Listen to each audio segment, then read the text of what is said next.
കൂട്ടുകാരെ, എല്ലാവർക്കും നിജോസ് വേൾഡിൻ്റെ പുതിയൊരു വീഡിയോയിലേക്ക് സ്വാഗതം. എല്ലാവരും സുഖമായിട്ടിരിക്കുന്നെന്ന് വിശ്വസിക്കുന്നു. ഞങ്ങളിവിടെ സുഖമായിട്ടിരിക്കുകയാണ്. അപ്പോൾ എല്ലാവരും സന്തോഷത്തോടെയും ആരോഗ്യത്തോടെയും ഒക്കെ ഇരിക്കുക കേട്ടോ.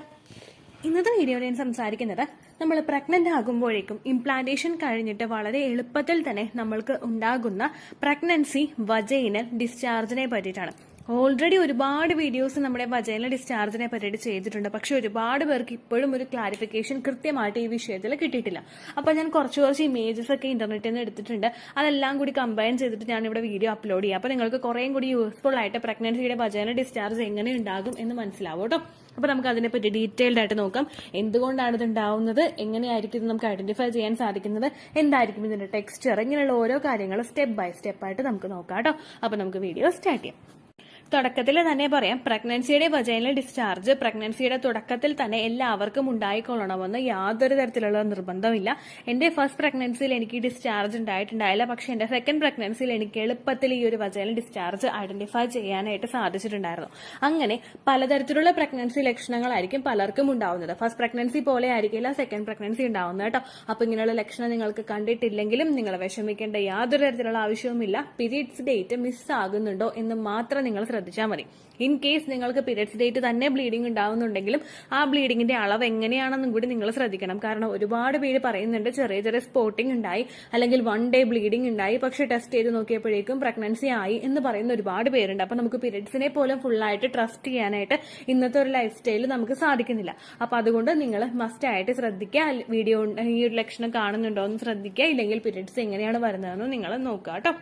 പ്രഗ്നന്റ് ആകുന്ന സമയത്ത് നമുക്ക് വജൈനയിൽ നിന്ന്, അതായത് നമ്മുടെ യോനിയിൽ നിന്ന് ഡിസ്ചാർജ് ഉണ്ടാകും. ലുക്കോറിയ എന്നുള്ള ഒരു പേര് ഇതിനെ വിശേഷിപ്പിക്കുന്നുണ്ട്. അതിൽ പറയുന്നത് നമുക്ക് പ്രഗ്നന്റ് ആകുന്ന സമയത്തുണ്ടാകുന്ന വജൈനൽ ഡിസ്ചാർജിനെ പറ്റിയിട്ടാണ്. ഇവിടെ ലുക്കോറിയ നമുക്ക് അനുഭവപ്പെടുമ്പോഴേക്കും അതിന്റെ ടെക്സ്ചറിൽ വ്യത്യാസം ഉണ്ടാകും. സാധാരണയായിട്ട് നമ്മുടെ മെൻസ്ട്രൽ സൈക്കിളിൽ നമ്മളുടെ പീരിയഡ്സിന്റെ ഫസ്റ്റ് ഡേ മുതൽ നമുക്ക് തുടങ്ങിക്കഴിഞ്ഞാൽ പീരിയഡ്സ് നിന്നതിന് ശേഷം നമുക്ക് ചെറുതായിട്ടൊരു വജൈനൽ ഡിസ്ചാർജ് ഉണ്ടാകും. അതിനുശേഷം ഗ്രാജുവലി നമുക്ക് വജൈനൽ ഡിസ്ചാർജിന്റെ അളവ് കൂടി വരികയും ഓവുലേഷൻ ഉണ്ടാവുന്നു. ഓവുലേഷൻ കഴിഞ്ഞതിന് ശേഷം ജസ്റ്റ് ഒരു ഹോർമോൺ ചേഞ്ച് ഉണ്ടാകുമ്പോഴേക്കും നമുക്ക് വജൈനൽ ഡിസ്ചാർജ് വേറൊരു ഫോമിൽ ഉണ്ടാകും. അതിനുശേഷം പീരിയഡ്സ് ആകുന്നതിന് മുൻപ് നമുക്ക് വജൈനൽ ഡിസ്ചാർജ് ചിലർക്കൊക്കെ അനുഭവപ്പെടും. അങ്ങനെ ഒരു സ്ത്രീയുടെ മെൻസ്ട്രൽ സൈക്കിളിന്റെ ആ ഒരു ലെങ്ത്തിൽ ഏതെങ്കിലും ഒരു സമയത്ത് വജൈനൽ ഡിസ്ചാർജ് അനുഭവപ്പെടുന്നത് നോർമൽ ആയിട്ടുള്ള ഒരു കാര്യമാണ്. പക്ഷേ ഇവിടെ പ്രഗ്നൻസി ആകുമ്പോൾ ഒരു സ്ത്രീക്കുണ്ടാകും വജൈനൽ ഡിസ്ചാർജ് കാണപ്പെടുന്നത് എപ്പോഴാണ് ഇംപ്ലാന്റേഷൻ നടക്കുന്നത് അതിനുശേഷമായിരിക്കും. ഇംപ്ലാന്റേഷൻ നമുക്കുണ്ടാവുന്നത് ഓവുലേഷൻ കഴിഞ്ഞിട്ട് 6 to 12 ഡേയ്സിനകത്താണ്. 6 മുതൽ 12 ദിവസത്തിനകത്താണ് ഇംപ്ലാന്റേഷൻ ഉണ്ടാവുന്നത്. ഇംപ്ലാന്റേഷൻ എന്ന് പറയുന്നത് നമ്മുടെ യൂട്രസിന്റെ ലൈനിങ്ങിൽ വന്ന് ഫെർട്ടിലൈസ്ഡ് ആയിട്ടുള്ള എഗ് അറ്റാച്ച് ആവുന്നതാണ്. ഇംപ്ലാന്റേഷൻ കഴിഞ്ഞതിന് ശേഷം നമ്മുടെ ആ ഒരു ശരീരം മറ്റുള്ള കുറേയും കൂടി ഒന്ന് ആക്റ്റീവ് ആകാനായിട്ട് തുടങ്ങും. കാരണം ഫെർട്ടിലൈസ്ഡ് ആയിട്ടുള്ള എഗ്ഗിനെ ഒന്ന് നറീഷ് ചെയ്യാൻ വേണ്ടിയിട്ട്, അതിനൊന്ന് സപ്പോർട്ട് ചെയ്ത് കൊടുക്കാൻ വേണ്ടിയിട്ട് നമ്മളുടെ ശരീരത്തിലെ ഓരോ ഭാഗങ്ങളും വർക്ക് ചെയ്യാനായിട്ട് തുടങ്ങും. ഇങ്ങനെ പ്രവർത്തിക്കുന്നതിന്റെ ഭാഗമായിട്ട് നമുക്ക് ഒരുപാട് വ്യത്യാസങ്ങൾ ശരീരത്തിലെ പല ഭാഗങ്ങളിലും കാണാനായിട്ട് സാധിക്കും. ഇതിന്റെ മുന്നോടിയായിട്ടാണ് നമുക്ക് വജൈനൽ ഡിസ്ചാർജ് അനുഭവപ്പെടുന്നത്. അപ്പോൾ ഫസ്റ്റത്തെ ക്വസ്റ്റിന്റെ ആൻസർ നിങ്ങൾക്ക് കിട്ടിയിട്ടുണ്ടാകും. ഇത് എപ്പോൾ മുതൽ കാണപ്പെടും എന്നതിനെ പറ്റിയിട്ട്. നമുക്ക് ഇംപ്ലാന്റേഷൻ കഴിഞ്ഞതിന് ശേഷം നമുക്ക് ഈ വജൈനൽ ഡിസ്ചാർജ് ഉണ്ടാകാം. ചിലർക്ക് ഇംപ്ലാന്റേഷൻ കഴിഞ്ഞിട്ട് വെരി നെക്സ്റ്റ് ഡേ മുതൽ തന്നെ വജൈനൽ ഡിസ്ചാർജ് ഉണ്ടാകാം. ചിലർക്ക് പീരിയഡ്സ് ഡേറ്റ് മിസ്സായതിനു ശേഷമായിരിക്കും വജൈനൽ ഡിസ്ചാർജ് അനുഭവപ്പെടുന്നത് കേട്ടോ. രണ്ടാമതായിട്ട് എല്ലാവരും ചോദിക്കുന്ന ഒരു ക്വസ്റ്റ്യൻ ആണ് ഇതിന്റെ ടെക്സ്ചർ എന്താണെന്ന് ഉള്ളതിനെ പറ്റിയിട്ട്. ഇതിന്റെ ടെക്സ്ചർ അല്ലെങ്കിൽ ഇതിന്റെ ഘടന എന്ന് പറയുന്നത് ഇത് തിന്നായിരിക്കും. സാധാരണ നമുക്ക് പീരിയഡ്സ് ആകുന്നതിന് മുൻപ് ഒരു വജൈനൽ ഡിസ്ചാർജ് ഉണ്ടാകും. ഭയങ്കര തിക്കായിരിക്കും, ഭയങ്കര കട്ടിയിലിരിക്കുന്ന, നമ്മളൊരു കയ്യിൽ എടുത്തു കഴിഞ്ഞാൽ അങ്ങോട്ട് ഒട്ടും വലിയാത്ത തരത്തിലുള്ള ഒരു വിരലിൽ തന്നെ ഒട്ടിപ്പിടിക്കുന്ന തരത്തിലുള്ള ഡിസ്ചാർജ് ആയിരിക്കും നമുക്ക് നോർമലി ഉണ്ടാവുന്നത്. പക്ഷെ ഇതങ്ങനെയല്ല. തിന്നായിട്ടുള്ള മിൽക്കി വൈറ്റ് ആയിട്ടുള്ള, അതായത് പാൽപ്പാടയുടെ പോലെ കുറച്ചൊന്ന് തിന്നായിട്ടുള്ള ഡിസ്ചാർജ്, കുറച്ച് നമുക്കൊന്ന് വലിച്ചു നീട്ടാൻ പറ്റുന്ന തരത്തിലുള്ള ഡിസ്ചാർജ് ആയിരിക്കും നമുക്ക് അനുഭവപ്പെടുന്നത്. ഏകദേശം ഓവുലേഷൻ നടക്കുന്ന സമയത്ത് നമുക്കുണ്ടാകുന്ന വജൈനൽ ഡിസ്ചാർജ് ഉണ്ടാവില്ലേ, അതുപോലെ ഒരു തിന്നായിരിക്കും. കാരണം ആ ഡിസ്ചാർജിന് ഒട്ടും തന്നെ കട്ടിയില്ല. കാരണം ആ ഡിസ്ചാർജ് കട്ടിയിൽ വന്നു കഴിഞ്ഞാൽ സെമനകത്തേക്ക് പ്രവേശിക്കാനായിട്ട് സാധിക്കില്ല. അതുപോലെ തന്നെ നമുക്ക് ഈ ഓവുലേഷൻ ഉണ്ടാവുന്ന ഡിസ്ചാർജിനെ പോലെ തന്നെ ഇംപ്ലാന്റേഷൻ നടക്കുന്ന സമയത്ത് ഉണ്ടാവുന്ന വജൈനൽ ഡിസ്ചാർജും തിന്നായിരിക്കും. അതിൽ മിൽക്കി വൈറ്റ് പാൽപ്പാടയുടെ പോലുള്ള കളറായിരിക്കും ഇതിന് ഉണ്ടാവുന്നത്. അത് അതിന്റെ സ്ട്രക്ചർ എന്ന് പറയുന്നത് നമുക്ക് സ്ട്രെച്ച് ചെയ്യാനായിട്ട് പറ്റുന്ന, അതായത് നമുക്ക് 2 വിരലുകൾക്കിടയിൽ വെച്ചിട്ടൊന്ന് വലിച്ചു നീട്ടാൻ നോക്കിക്കഴിഞ്ഞാൽ കുറച്ചെങ്കിലും ഒന്ന് വലിച്ചു നീങ്ങുന്ന തരത്തിലുള്ള ഡിസ്ചാർജ് ആയിരിക്കും നമുക്ക് ഉണ്ടാവുന്നത്. അപ്പൊ രണ്ടാമത്തെ ക്വസ്റ്റിന്റെ ആൻസർ നിങ്ങൾക്ക് കിട്ടിയെന്ന് വിചാരിക്കുന്നു. അതിന്റെ ടെക്സ്ചർ മൂന്നാമത് എല്ലാവരും ചോദിക്കുന്നതാണ് അതിന്റെ ക്വാണ്ടിറ്റി.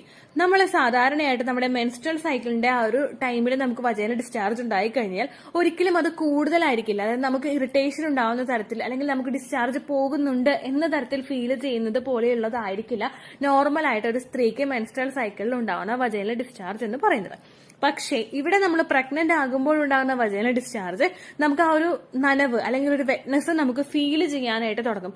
നമ്മുടെ ആ പാൻറ്റീസിൽ ഇതായിട്ടുണ്ട് എന്നുള്ളൊരു സിഗ്നൽ നമുക്ക് കിട്ടുന്ന തരത്തിലുള്ള ഡിസ്ചാർജ് നമുക്ക് ആ സമയത്ത് ഉണ്ടാകാം. നേരെ മറിച്ച് നമുക്ക് പീരീഡ്സിന്റെ സമയത്തൊക്കെ ഉണ്ടാകുന്ന വജൈനൽ ഡിസ്ചാർജ് ആണെങ്കിൽ നമ്മൾ യൂറിനേറ്റ് ചെയ്തിട്ട് അവിടേക്ക് ഒന്ന് ക്ലീൻ ചെയ്യുന്ന സമയത്ത് അല്ലെങ്കിൽ വജൈന ഒന്ന് വൈപ്പ് ചെയ്ത് ക്ലിയർ ചെയ്യുന്ന സമയത്തായിരിക്കും നമുക്ക് ഈ ഒരു വജൈനൽ ഡിസ്ചാർജ് ഫീൽ ചെയ്യാനായിട്ട് ഐഡന്റിഫൈ ചെയ്യാനായിട്ട് സാധിക്കുന്നത്. പക്ഷേ ഈ ഡിസ്ചാർജ് അങ്ങനെയല്ല, നമുക്ക് അവിടെ ഫൈൻഡ് ഔട്ട് ചെയ്യാനായിട്ട് സാധിക്കും. നമുക്ക് ഐഡന്റിഫൈ ചെയ്യാം അത് പോകുന്നുണ്ട് എന്നുള്ളത് നമുക്ക് ഐഡന്റിഫൈ ചെയ്യാം.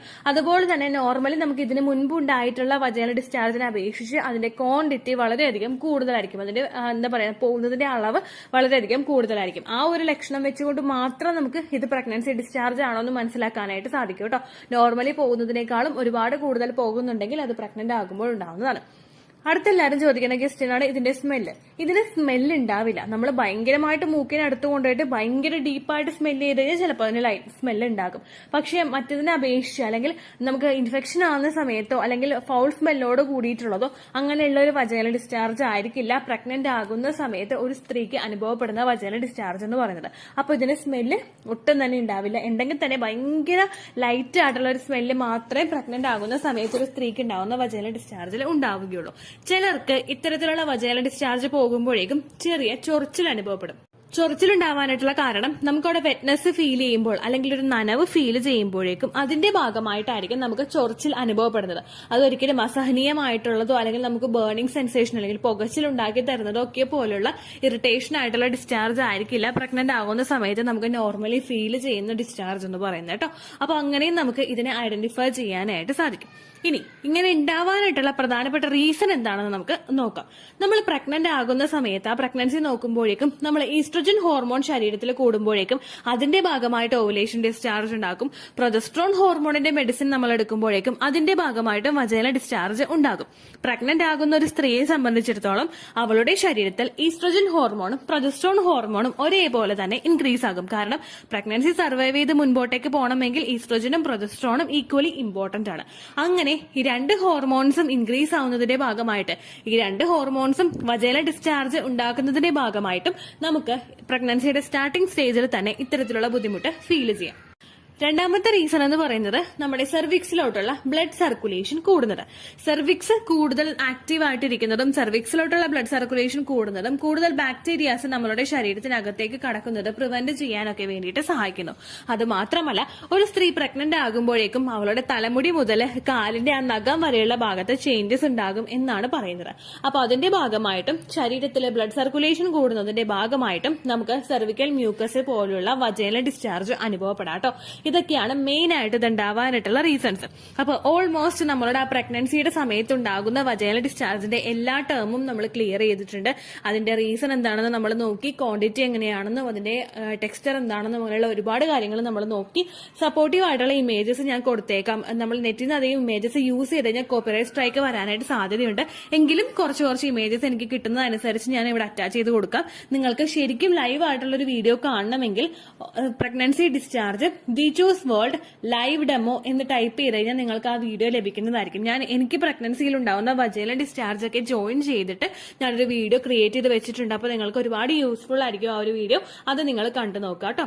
തുടക്കത്തിലേ പറഞ്ഞതുപോലെ ഈ ഡിസ്ചാർജ് നിങ്ങൾക്ക് ഇല്ലെങ്കിലും നിങ്ങൾ ഒട്ടും തന്നെ ടെൻഷൻ അടിക്കേണ്ട ആവശ്യമില്ല. ചിലർക്ക് ഫസ്റ്റത്തെ ട്രൈമസ്റ്റർ തീരാറാകുന്ന സമയത്തൊക്കെ ആയിരിക്കും കേട്ടോ ഇങ്ങനെയുള്ള ഡിസ്ചാർജ് കാണുന്നത്. അപ്പോൾ ടെൻഷൻ ആവേണ്ട യാതൊരു തരത്തിലുള്ള ആവശ്യവുമില്ല. അപ്പോൾ ഇത്രയേ ഉള്ളൂ വീഡിയോ. എന്തെങ്കിലും സംശയം ഉണ്ടെങ്കിൽ നിങ്ങൾ കമന്റ്സിൽ ചോദിക്കുക. പണ്ടത്തെ വീഡിയോയ്ക്ക് കമന്റ്സ് ഇടുന്നവർക്ക് റിപ്ലൈ കിട്ടുന്നില്ലെങ്കിലോ നമ്മൾ തമ്മിൽ ഓൾറെഡി ഒരു കോൺവെർസേഷൻ ഉണ്ടായിട്ടും അതിന്റെ കണ്ടിന്യൂഷൻ ആയിട്ട് നിങ്ങൾക്ക് റിപ്ലൈ കിട്ടിയിട്ടില്ലെങ്കിലോ ലേറ്റസ്റ്റ് ആയിട്ട് ഞാൻ ഏത് വീഡിയോ ആണ് അപ്ലോഡ് ചെയ്യുന്നത് അതിന് താഴെ കമന്റ് ഒന്ന് കോപ്പി പേസ്റ്റ് ചെയ്യാനായിട്ട് ശ്രദ്ധിക്കുക കേട്ടോ. അതുപോലെ ഓവുലേഷൻ ഡേറ്റ് കാൽക്കുലേറ്റ് ചെയ്ത് തരാനായിട്ട് റിക്വസ്റ്റ് ചെയ്യുന്നവർ എത്രയാണോ നിങ്ങളുടെ കൃത്യം സൈക്കിൾ ലെങ്ത് അത് മെൻഷൻ ചെയ്യാനായിട്ട് ശ്രദ്ധിക്കുക. സൈക്കിൾ ലെങ്ത് എന്നതുകൊണ്ട് ഉദ്ദേശിച്ചത് ഓരോ മാസവും എത്ര ദിവസം കൂടുമ്പോഴാണോ ബ്ലീഡിങ് വരുന്നത് അതിനെയാണ് കേട്ടോ ഉദ്ദേശിച്ചത്. അതായത് ജനുവരിയിൽ നിങ്ങൾക്ക് ഒരു 1-ാം തീയതിയാണ് ബ്ലീഡിങ് വന്നതെങ്കിൽ, ഫെബ്രുവരിയിൽ നിങ്ങൾക്ക് 2-ാം തീയതിയാണ് ബ്ലീഡിങ് വരുന്നതെങ്കിൽ, ജനുവരി 1-നെ ഡേ 1 ആയിട്ട് എടുത്ത് ഫെബ്രുവരി 2 വരെ എത്ര ദിവസമുണ്ടോ അത് എണ്ണി പറയുന്നതാണ് സൈക്കിൾ ലെങ്ത് എന്നതുകൊണ്ട് ഉദ്ദേശിച്ചത് കേട്ടോ. ബ്ലീഡിങ് നടന്ന ദിവസം നിങ്ങൾ എടുത്താൽ മതിയാകും. സ്പോട്ടിങ് നടന്ന ദിവസം, അതായത് ചെറുതായിട്ടുള്ള ബ്രൗൺ ഡിസ്ചാർജോ ബ്രൗൺ കളറുള്ള സ്പോട്ടിങ്ങോ വന്ന ദിവസം നിങ്ങൾ എടുക്കേണ്ട ആവശ്യം ഇല്ല കേട്ടോ. അപ്പോൾ ഇതുപോലെ തന്നെ നിങ്ങൾ ശ്രദ്ധിക്കുക, സൈക്കിൾ ലെങ്ത് ചോദിക്കുന്ന സമയത്ത് എന്നാണോ ഡേറ്റ് അത് നിങ്ങൾ മെൻഷൻ ചെയ്യാതിരിക്കുക. അതായത് ചില ആളുകൾ ജനുവരി 16, ഫെബ്രുവരി 14 അങ്ങനെ പറയും. അങ്ങനെ പറഞ്ഞുകൊണ്ട് കാര്യമില്ല കേട്ടോ. അപ്പോൾ ഇത്രയേ ഉള്ളൂ വീഡിയോ. അടുത്തൊരു യൂസ്ഫുൾ വീഡിയോ ആയിട്ട് നമുക്ക് വീണ്ടും കാണാം. ബൈ.